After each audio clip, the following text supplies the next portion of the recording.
And we're past the lead-in.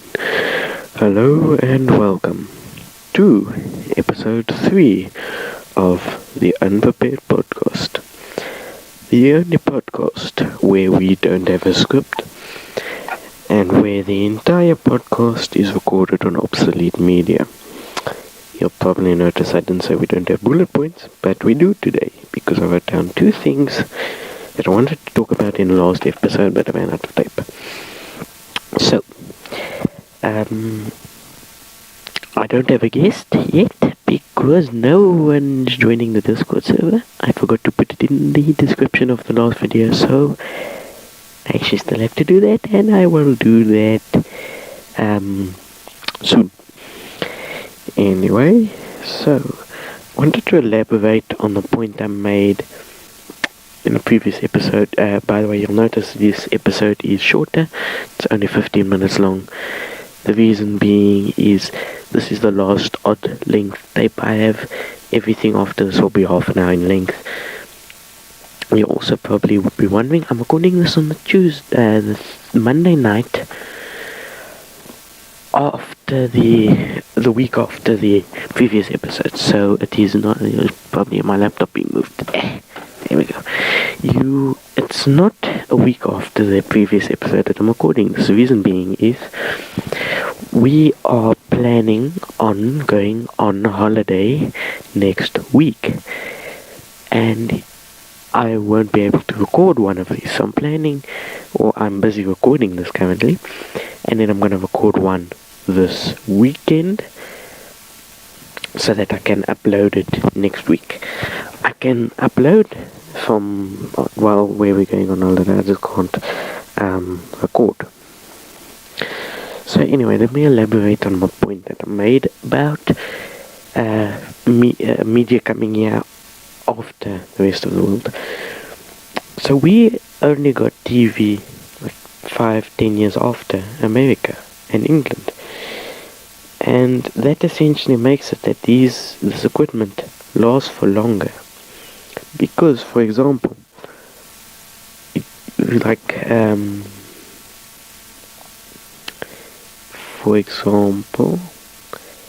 VHS, you don't get you get a lot of the cheap 90s machines, because the 90s is where it had its main place. During the 80s, you would rent a machine because they were so expensive. Video cameras, VHS-C, never really caught on yet. Did catch on, but not as much as mini DV, because mini DV came out when South Africa started getting most South Africans started buying their first video camera, and mini DV looked like the obvious choice. The tapes were cheap, cameras were smaller, better sound quality, better video quality. Arguably better video quality than Video 8, but yeah, and so on. So that's why the technologies lasted longer, because that came here later. It also explains why some machines like Betamax is so rare here now, because the machines came here later, but they died off at around about the same time. Because if a format dies off in the rest of the world, it's going to be cut off here, because you won't be able to get the machines. So you won't be able to buy Betamax machines anymore, any new ones. So you only start importing VHS machines, and VHS wins here because it won overseas. But anyway, now, as you most likely know, I am a frequent visitor to the r/vinyl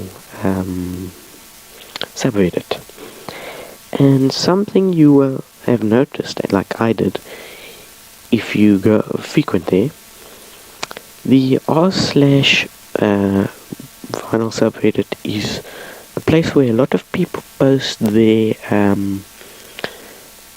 first, they say, I'm 14, what, and this is my vinyl collection, what, or I've been collecting for 3 years, this is how much I've got.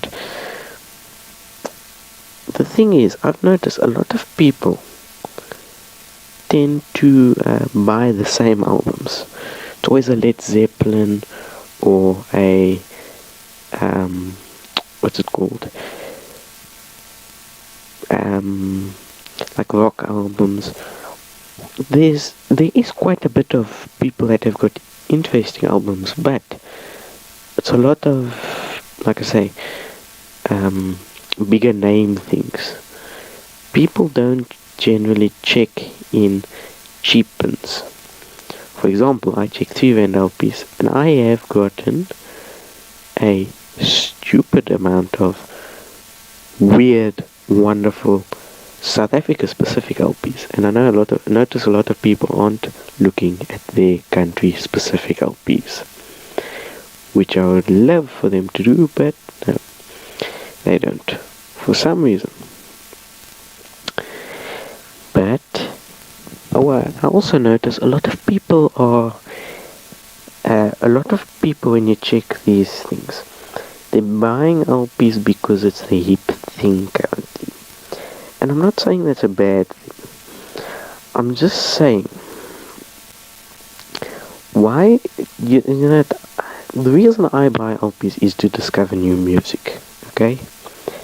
Now, I notice a lot of people buying them and buying the same albums they own digital copies of, and then they barely play it, but they have it because it's the hip thing. And then they just have this, they don't buy new music, they buy the same music they know. Because the problem is LPs are expensive now. But the people that are buying new LPs aren't the same type of people generally that go to pawn shops and antique shops and stuff and look through the cheap LP bins. I go through bins of 3 Rand LPs, 1 Rand LPs.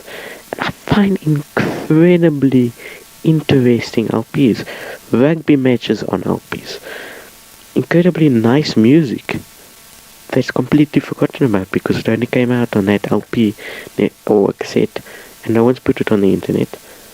No one knows about it, so no one buys it, and the music essentially dies off. People forget about bands and it just dies. For example, Al Debo, he was huge in the Afrikaans community. Huge. He was a TV actor. He sang songs. He was incredibly big in the Afrikaans community. Ask any young Afrikaans person under the age of 20. No clue what Al Debo is. And that's a shame. And if you check on YouTube, there's a number of songs of his, but not as many as there should be, because I've got a number. For example, I've still got to rip this, but there's a song Boss Jack. A majority of the album Tantas Fanantas, that album that I posted myself to YouTube, the CD, Ek Lewe Nog, that was 1996. That's not a long time ago. This isn't 1954. This is 28 years ago. It's not that long. You might say it's long. I don't think it's long. Okay, yeah. Okay, I didn't think about what I said. 28. Yeah, 28 isn't long. Yeah, it's long, but depends on what measurement you're talking about. Anyway. Anyway, the third note that I made, I wanted to tell you guys a story of how I got my briefcase. Now, I don't have a picture on hand, so I don't think I'm going to insert it into the video, but it is a nice 80s briefcase. It's got a plastic black handle. It's got like a burgundy, maroon, it's a dark red, fake, like leather, not leather, fake crocodile skin covering, and it got water damage from the previous owner. What's it called? Like I said, it got water damage from the previous owner, so the inner portion of it is essentially, what's it called? bubbling inward, which makes it difficult to put things in, so you have to push it to just pop those things back into place sometimes. But let me tell you a story. So this thing is in beautiful condition on the outside, but I didn't pay for it. I got it at a rubbish dump. I think outside of South Africa it would be more known as a landfill, but because it was just sitting there. No one had taken it. If you know, or if you live in South Africa, you know at rubbish dumps, there are people that just sit there and they make a living from going through the rubbish and taking the stuff that they can sell, like TVs, box TVs that are still working that you could sell for the gold inside, or the tube, or so on. And no one had taken it, and it was obviously just left there. And I ended up taking it, and it actually I've used it a lot over the years. And yeah, I got it for free off a rubbish dump. It was on the top of a pile of wood. The person's obviously thrown it away because it's gotten water damage, but it wasn't bad enough that I could never use it, so don't know why they threw it away. I've used it for years, and I'm happy with my non-purchase. And then, because we've got some tape still, let's see what I can speak about. Well,